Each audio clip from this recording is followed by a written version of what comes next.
Level the first unit, side to side, with a dead blow hammer.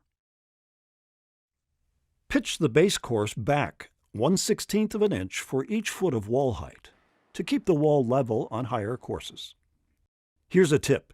1/16 of an inch happens to be the height of 1/4, which you can tape to a level to save time.